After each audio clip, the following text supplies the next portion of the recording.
Hi, this is Charles Cab with a review of Command & Colors Napoleonics.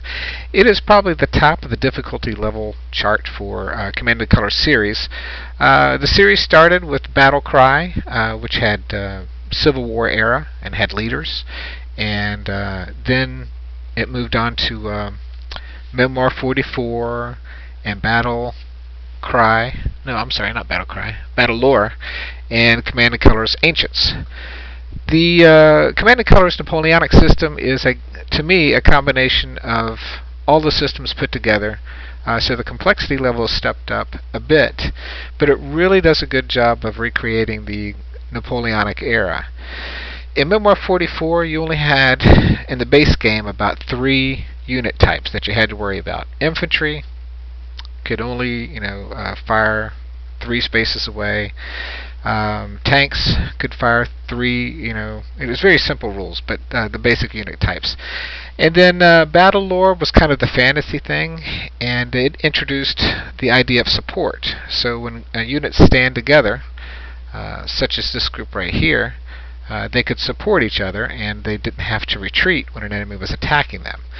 The leaders in the Battle Cry game added attack dice, but in this version they add support also. So if you have a unit by himself, you could put that leader there and give them support that way. And the similarity to Ancients is the number of unit types that are available in the game. So each unit has its own specific strengths, and by looking at this chart, you can see the variety of different units that the French have, just the French.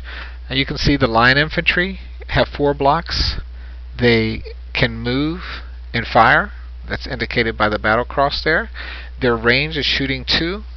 When they stand and fire, they can fire 1 per block, or if they move and fire, they fire half their firepower.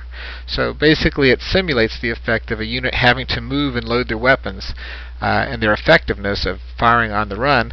And then melee, as when you fight hand-to-hand combat,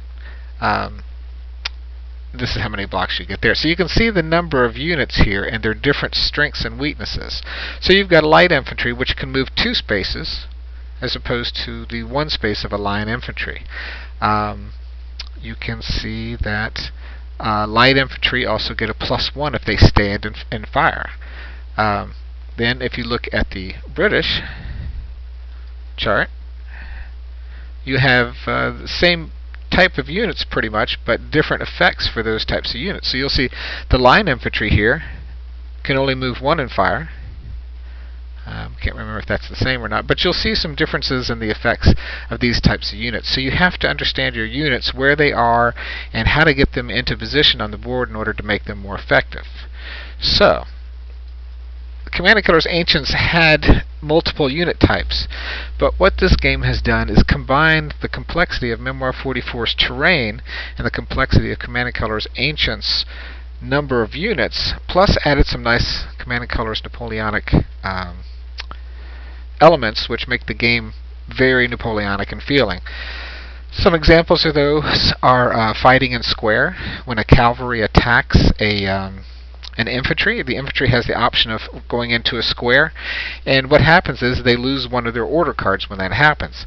They've prevented the fact that the cavalry can attack them with full force and give them the chance to repel that cavalry, but they also do that at a reduced command level by losing one of those cards.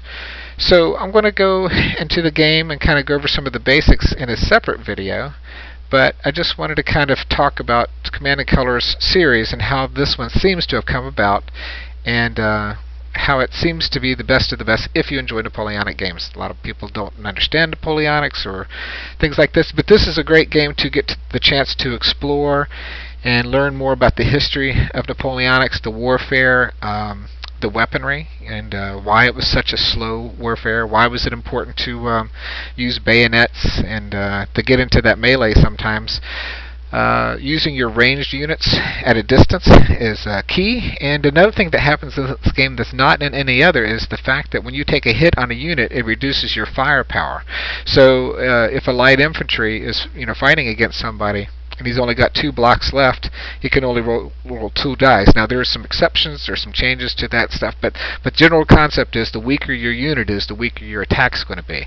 And this makes it really hard as you get closer to the enemy. If you're especially running out in the middle of an open field against a bunkered in enemy, you've got to get those 3-to-1 advantages where you've got 3 units attacking, 1 attacking from the side and kind of sweeping in to take on each unit individually instead of trying to take on a whole line of guys.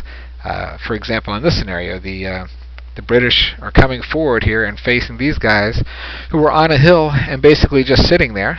And on the back end here, you've got your British objectives.